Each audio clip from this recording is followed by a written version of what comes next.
Hello students, আমি Nitish sir জ্ঞানজ্যোতি coaching সেন্টারের পক্ষ থেকে তোমাদের প্রত্যেককে জানাই আরও একবার স্বাগত। তো স্টুডেন্টস, আজকে আমি তোমাদের সঙ্গে আলোচনা করব নর্থ বেঙ্গল ইউনিভার্সিটি আন্ডারে যে সমস্ত ছাত্রছাত্রীরা ফোর্থ সেমিস্টারে পড়ছো, NEP 4 year undergraduate programme, তাদের ফোর্থ সেমিস্টারে যারা এমডিসি হিসাবে গ্লোবাল এনভায়রনমেন্ট অ্যান্ড হেলথ নিয়েছো, তাদের জন্য আজকে অতি গুরুত্বপূর্ণ একটা টপিক, সেটা হচ্ছে জলদূষণের বিভিন্ন কারণ।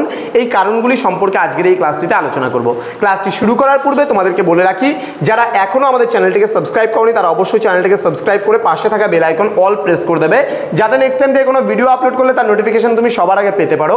এছাড়া অনলাইনে তোমরা যদি ভাবছো আমাদের ক্লাস জয়েন করবে, তারা সময় নষ্ট না করে যোগাযোগ করো আমাদের অফিসিয়াল নাম্বার 7076398606 নাম্বারে অথবা 6295916282 নাম্বারে। তোমাদের টোটাল কোর্স ফি যেটা রয়েছে তোমাদের এই সাধ্যের মধ্যে শুধুমাত্র রয়েছে 1199 টাকা। পুরো মেজর কোর্সের জন্য কিন্তু আমরা এটা নিচ্ছি, এবং মেজর কোর্সের সঙ্গে বাকিগুলো তোমরা পেয়ে যাচ্ছে সম্পূর্ণ বিনামূল্যে। এবার যদি কেউ ভাবো যে আমি মেজর কোর্স নেব না স্যার, আমি মাইনর কোর্স, এমডিসি কোর্স পুরো পার্টটা নেব, তাহলে সেক্ষেত্রে কিন্তু 599 রাখছে পুরো প্যাকেজটার ক্ষেত্রে। ওকে, তো সময় নষ্ট না করে আজই যোগাযোগ করো আমাদের অফিসিয়াল নাম্বার এবং যুক্ত হয়ে যাও আমাদের অনলাইন ক্লাসে। দেখো, জল দূষণের কারণ সম্পর্কে যদি জানতে চাই, সবার প্রথমে আমরা জল দূষণ কি বা কাকে বলে সেটা সম্পর্কে একটু জেনে নেব। কি বলছে? জলদূষণ একটি অত্যন্ত গুরুত্বপূর্ণ এবং ক্রমবর্ধমান পরিবেশগত সমস্যা।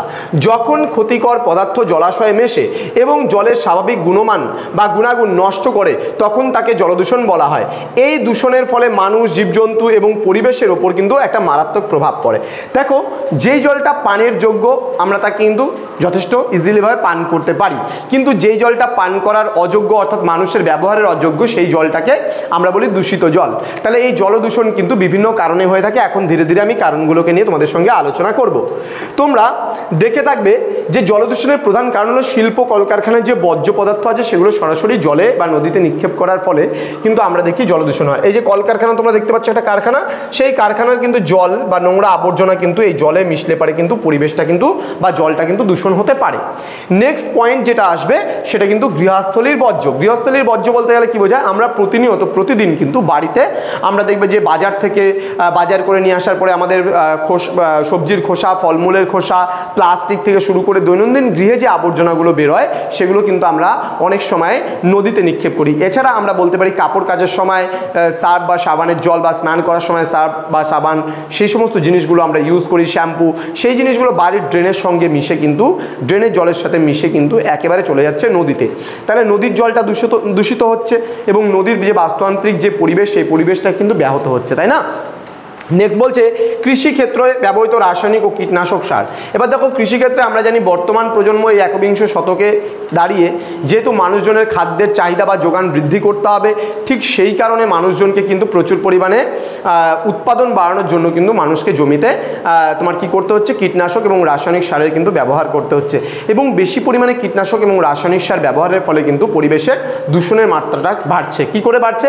দেখো, বৃষ্টির জলের সঙ্গে নদীর কীটনাশক এবং রাসায়নিক মানে জমির যে কীটনাশক এবং রাসায়নিক সার আছে সেটা কিন্তু জলের সঙ্গে ধুয়ে নদীর জলের সঙ্গে মিশে যাচ্ছে, এবং নদীর পরিবেশ কিন্তু বা জলতান্ত্রিক পরিবেশ বা বাস্তুতান্ত্রিক পরিবেশ আমরা যেটাকেই বলি না কেন, সেটা কিন্তু নষ্ট হচ্ছে। নেক্সট বলছে খনন কার্য। খনন কার্যের কারণেও কিন্তু আমরা অনেক সময় দেখে থাকি যে জল দূষণ হতে দেখা যায়। যেমন সাপোজ মনে করো কোনো একটা জায়গায় আমরা কল বা কূপ খনন করলাম, তাহলে সেই ক্ষেত্রে কিন্তু জলটাও কিন্তু দূষিত হচ্ছে বা নোংরা হচ্ছে। আবার তেল নিঃসরণ, দেখবা সমুদ্রে বড় বড় তেল উত্তোলনকারী জাহাজ রয়েছে, সেই জাহাজগুলো যখন তেল উত্তোলন করে তখন কিন্তু সেখান থেকেও জলের সাথে বেশ পরিমাণ একটা তেল মিশে যায় জলে, এবং জলের কিন্তু যে স্বাভাবিক মাত্রা, সেই স্বাভাবিক মাত্রা কিন্তু ব্যাহত করে এবং জলের কিন্তু দূষণ ঘটায়। তো আশা করি তোমরা বুঝতে পেরেছো জলদূষণের কারণ। এবার পরবর্তী ক্লাসে তোমাদের সঙ্গে আলোচনা করবো আরও যে সমস্ত টপিকগুলো তোমাদের গ্লোবাল এনভায়রনমেন্ট অ্যান্ড হেলথে রয়েছে, সেই সমস্ত বিষয়গুলো সম্পর্কে আমি আলোচনা করবো তোমাদের সঙ্গে। তোমরা এখনও যারা আমাদের চ্যানেলটিকে সাবস্ক্রাইব করনি, অবশ্যই চ্যানেলটিকে সাবস্ক্রাইব করে পাশে থাকা বেল আইকন অল প্রেস করে দাও, যাতে নেক্সট টাইম থেকে কোনো ভিডিও আপলোড করলে তার নোটিফিকেশনটা তুমি সবার আগে পেতে পারো। এছাড়া অনলাইনে তোমরা যারা ভাবছো যে জয়েন হতে বা যুক্ত হতে, তারা অবশ্যই সময় নষ্ট না করে যোগাযোগ করবে আমাদের অফিসিয়াল নাম্বার 7076398606 নাম্বার। এখানে দেখবা দেওয়াই আছে আমাদের নাম্বারগুলো। তো তোমাদের উজ্জ্বল ভবিষ্যৎ গড়ে তুলবো আমরা, এটাই কিন্তু আমাদের প্রতিশ্রুতি।